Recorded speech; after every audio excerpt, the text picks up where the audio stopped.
ठीक है। आज का हमारा विषय है सांख्यिकी, स्टैटिक्स।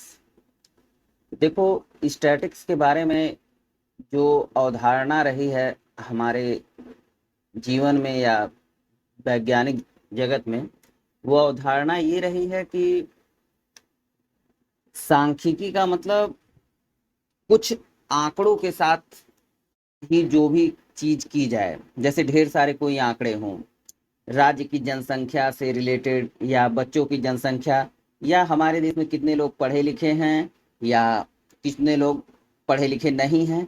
इस तरह के जो आंकड़े हैं, उन्हीं आंकड़ों का हम सांख्यिकी में अध्ययन करते हैं। तो एक बात याद रखना कि स्टैटिक सांख्यिकी शब्द को लैटिन भाषा के स्टेटस शब्द से लिया गया है। ठीक ना, इसको लैटिन भाषा में स्टेटस शब्द से लिया गया है। आजकल छोटे मोटे एग्जाम में, बीएड में भी शायद ऐड कर रखा है स्टैटिक्स को, तो वहां पर यही पूछ लेता है कि सांख्यिकी लैटिन भाषा के किस शब्द से लिया गया है। ठीक ना। अब आपका ये आता है कि स्टैटिक्स का अर्थ क्या होता है। तो देखो, स्टैटिक्स का जो अर्थ होता है, जो लैटिन भाषा के स्टेटस शब्द से लिया गया है, उसका मतलब होता है राज्य राज्य या स्टेट संबंधी आंकड़ा। इसका मतलब होता है राज्य या स्टेट संबंधी आंकड़ा। तो अब जब राज्य या स्टेट संबंधी आंकड़ा होता है, और वो कैसे आपको बताई दिया उदाहरण के तौर पर कि राज्य की जनसंख्या, आप अपने घर की जनसंख्या या अपने मोहल्ले के अलग अलग लोगों की जो जनसंख्या ले लो और पूरा उसको पूरे प्रदेश में ऐसे ऐसे कर लिया जाए या पूरे देश में कर लिया जाए ब्रॉड लेवल पर, तो वो हो जाएगा सांख्यिकी के लिए आंकड़ा। ठीक ना। अब इसमें एक बहुत ही फेमस जो है आपके सांख्यिकी के जो विद्वान हुए, जिन लोगों ने इस पर रिसर्च किया या सांख्यिकी के बारे में कुछ कहा, वो थे कैंडाल एवं बैकलैंड। इनके अनुसार जो है सांख्यिकी प्रदत्तों के संग्रह, उनमें से विश्लेषण विश्लेषण तथा निष्कर्ष जो है निकालने का जो है विज्ञान है। सांख्यिकी क्या है? ये जो है सांख्यिकी एक ऐसा विज्ञान है जिसमें ढेर सारे, जो वही मैंने आपको बताया, ये सारे आंकड़े, जनसंख्या के आंकड़े, इन सारे आंकड़ों को दिया जाता है या संग्रह किया जाता है और उनका विश्लेषण किया जाता है कि कहाँ पे कितनी, जैसे मान लो हमने किया कि हमारे गांव में कितने लोग अमीर हैं, गरीब हैं, तो ऐसे जब जो अमीर गरीब लोग होंगे उनके बारे में ऐसे ही अध्ययन करेंगे, तो यही होता है मतलब सांख्यिकी। उससे विश्लेषण किया जाए, उसका निष्कर्ष निकाल लिया जाए। तो इनके अनुसार जो है सांख्यिकी जो है, ये जो है इनके अनुसार सांख्यिकी प्रदत्तों के संग्रह, उनमें विश्लेषण तथा निष्कर्ष निकालने का विज्ञान है। प्रदत्तों का मतलब इनपुट समझ लेना, इनपुट और नंबर इनपुट ही समझना। यहाँ पे जो इसका संदर्भ निकलेगा कि नंबर्स के कितने इनपुट्स दिए गए हैं। नंबर्स के इनपुट का मतलब कितनी कितनी संख्याएं बताई गई हैं जनसंख्या के बारे में, बच्चों की जनसंख्या के बारे में, अमीर गरीब लोगों की जनसंख्या के बारे में। अब इसके बाद से ऐसे ही आता है, फिर अब आते हैं हम जब सांख्यिकी के प्रकार क्या क्या होते हैं। देखो, सांख्यिकी के तो वैसे अलग अलग बुक में अलग अलग प्रकार लिखे हुए हैं, लेकिन हम कुछ विशेष प्रकारों की अगर बात कर लें, तो एक होती है व्यवहारिक सांख्यिकी। व्यवहारिक सांख्यिकी व्यवहारिक सांख्यिकी व्यवहारिक सांख्यिकी। देखो, अभी मैं नया हूं तो ये तो लिखने में थोड़ा बहुत ऊपर नीचे होगा, तो उसे आप वही समझेंगे जो मैं बोल रहा हूं। व्यवहारिक सांख्यिकी। ठीक ना।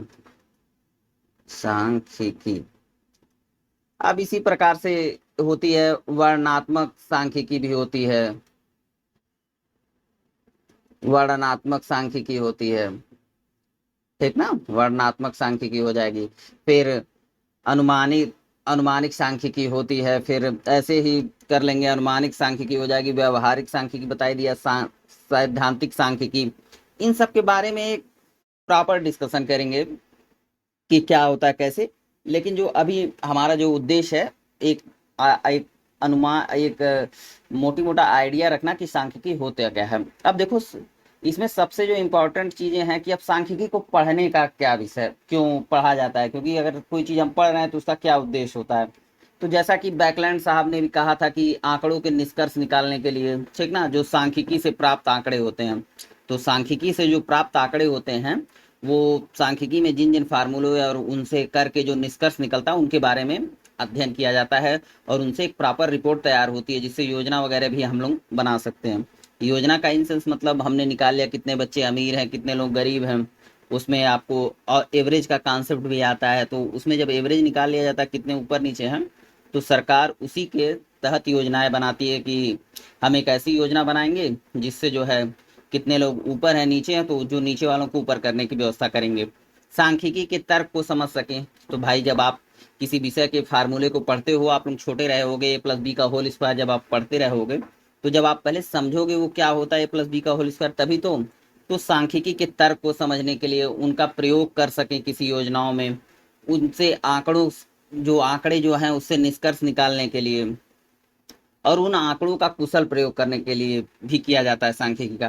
देखो सांख्यिकी से प्राप्त आंकड़ों का कुशल प्रयोग का मतलब बस ऐसे समझ लो कि मान लो किसी को कुछ भी ज्ञान दे दिया जाए, लेकिन अगर उसका सही रूप में उपयोग ना किया जाए तो क्या फायदा। सरकार को बता दिया जाए नहीं नहीं इतने लोग गरीब हैं और उसका कोई करे ना ही। वैसे इंडियन स्टैटिक्स डिपार्टमेंट भी होता है भारत सरकार के पास, वो काफी सहयोग करता है, हर क्षेत्र में सहयोग करता है। अब इसके बाद से सांख्यिकी का क्या उपयोग होता है, तो देखो सांख्यिकी का उपयोग बड़ा सिंपल नहीं है। सांख्यिकी का लगभग हर क्षेत्र में उपयोग होता है।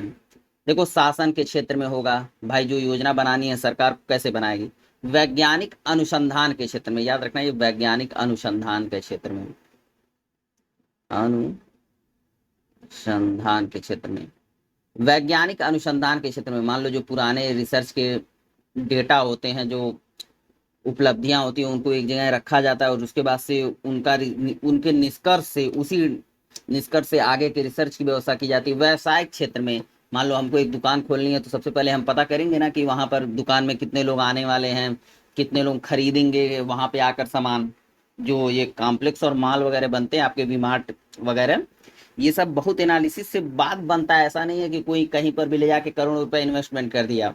ये दोनों लगभग एक ही समान क्षेत्र होंगे, लेकिन याद रखना कि इकोनॉमिक्स के क्षेत्र में जो आप WPI वगैरह आप लोग इंडेक्स पढ़ते हैं या मुद्रा स्फीति जो पढ़ते हैं आप लोग, वो सारी चीजें आएंगी, ठीक ना। तो वो सबका भी अध्ययन इसी के माध्यम से ही किया जाता है, सांख्यिकी के ही माध्यम से जो आंकड़े हमको मिलते हैं। अब देखो बार बार आंकड़ा आ रहा है, तो आंकड़े के बारे में भी थोड़ा सा हमको आइडिया होना चाहिए कि आंकड़े होते क्या हैं। तो देखो आंकड़े जो क्या होते हैं ये आप समझ लीजिए। अब आंकड़े क्या होते हैं, अब देखो जो भिन्न भिन्न घटनाओं और तथ्यों को संख्या के रूप में हम एक जगह एकत्रित कर संख्याओं का समूह बनाएं तो उसे आंकड़ा कहेंगे। अब इसका मतलब ये हुआ कि ये जो भिन्न भिन्न आंकड़ों और तथ्यों की बात, अच्छा देखो ये जो भिन्न भिन्न घटनाओं आंकड़ों की बात ना, अगर मान लो सांख्यिकी इस बात में भी मदद करेगी आपकी कि मान लो कितनी बार किस देश में भूकंप आता है एक साल में, या कोई महामारी कितने वर्षों पे आई है, तो उसका भी एनालिसिस कर सकते हैं। इसलिए लिखा है भिन्न भिन्न घटनाओं को। तो मान लो एक बार कोई भूकंप आया किसी देश में, या 4 बार आया, 5 बार आया, तो इसलिए घटनाओं और तथ्यों दोनों को लिखते हैं, ठीक ना। इसमें ये नहीं समझना है कि घटनाओं की संख्या, मान लो एक साल में किसी देश में है 5 बार 6 बार भूकंप आ रहा है, या बरसात कितनी बार होती है बरसात के मौसम में, आप अपने ही शहर में देख लो कितनी बार बरसात होती है, तो इसको एक तथ्य के तौर पे रख लो कि इस बार 5 बार बरसात हो रही है और अगले साल 10 बार हुई, उसके अगले साल 15 बार हुई। तो अब इन सब आंकड़ों का एवरेज निकालोगे ना, तो उससे पता चल जाएगा कि 5, 10, 15 इन सारे आंकड़ों से, मतलब ये 3 साल की बरसात की इतने दिन बरसात हुई है 3 साल में, मान लो इसको ऐसा 3 साल में इतने बरसात हुई है। तो अब इनके आंकड़ों से एक साल में 5 हुई, एक साल में 10 हुई, एक साल 15 हुई, तो मतलब ये 2-3 इससे निष्कर्ष निकाल सकते हैं कि पहले साल के मुकाबले अगले साल इसमें 5 की वृद्धि हुई, इसमें भी 5 की वृद्धि हुई। देखो ऐसा होता नहीं है, मैं बस एक आंकड़ों का जो समूह बनाने की बात हो रही है, मैं वही बताने की आपको कोशिश कर रहा हूँ कि क्या चीज होते हैं आंकड़े के समूह। तो इस प्रकार से ऐसे ही पहली बार बरसात हुई, दूसरी बार बरसात हुई, तीसरी बार, अब इन तीनों का अगर एवरेज हमको निकालना है कि भाई मान लो अगले साल मिनिमम कितनी बरसात होगी, अगर इसको ऐसे मान लें कि ये सही चीज है, तो ये तीनों को जोड़ लिया और तीनों को जोड़ने के बाद से उसको डिवाइडेड बाय 3 कर दिया, तो आप देखोगे कि 5, 10, 15, 15 और 15, 15, 30, तो 30/3 आ जाएगा।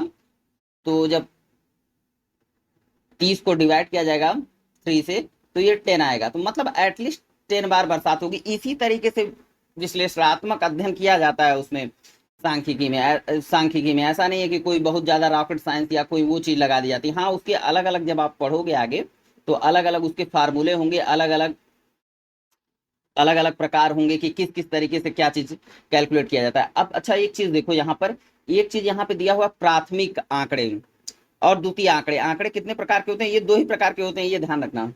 तो ये जो प्राथमिक आंकड़े, अब किताब में तो कुछ भी लिख देंगे, उसमें मैं कुछ कर नहीं सकता हूँ। तो देखो, प्राथमिक आंकड़े होते हैं, द्वितीयक आंकड़े होते हैं। प्राथमिक आंकड़ा वो आंकड़ा होता है जो हम लोग, कोई मान लो सपोज ऐसे समझो कि मैं अपने गांव में सर्वे कराया कि कितने बच्चों के पास पहनने के लिए अच्छे कपड़े नहीं हैं। तो मान लो मैंने 4 मोहल्ले में वो कराया, सर्वे कराया, 1, 2, 3, 4। मान लो ये 4 मोहल्ले हैं, इसमें मैंने सर्वे कराया कि कितने बच्चों के पास पहनने के लिए कपड़े नहीं हैं। तो मोहल्ले 1 में मिला मुझे 2 बच्चे मिले जिनके पास पहनने के लिए कपड़े नहीं थे सही। फिर दूसरे में कराया सर्वे, तो उसमें 4 लोग थे, ऐसे बच्चे थे जिनके पास अच्छे कपड़े नहीं है। तीसरे में जो है तीन तीन बच्चे ऐसे मिले जो जिसमें जो है उनके पास अच्छे कपड़े पहनने के लिए, मोहल्ले 4 में 10 बच्चे मिल गए। अब देखो, ये जो मेरे पास आंकड़ा मिला ना, मैंने इसको सर्वे कराया इसको, तो ये कितने बच्चे टोटल हो गए? 2, 4, 6, 6, 3, 9, 9, 10, 19, 19 बच्चे ऐसे हैं इन 4 मोहल्लों में, इन 4 वार्ड में। मान लो वार्ड, मोहल्ला, आप जो भी समझ लो, जिसके क्षेत्र में जो भी बोला जाता हो।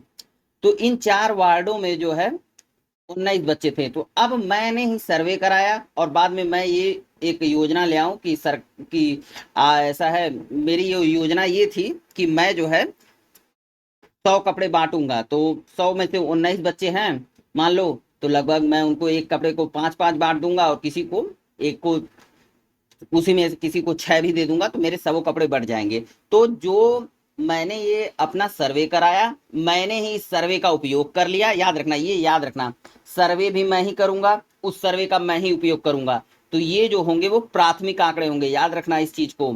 सर्वे सर्वे भी मैंने ही किया है, ये जो, तो मैं ये बता रहा था कि ये जो वार्ड 1, 2, 3, 4 में जो है इस तरह के बच्चों की संख्या जिनके पास कपड़े नहीं हैं, 2, 4, 3, 10 हैं, टोटल 19 बच्चे हैं।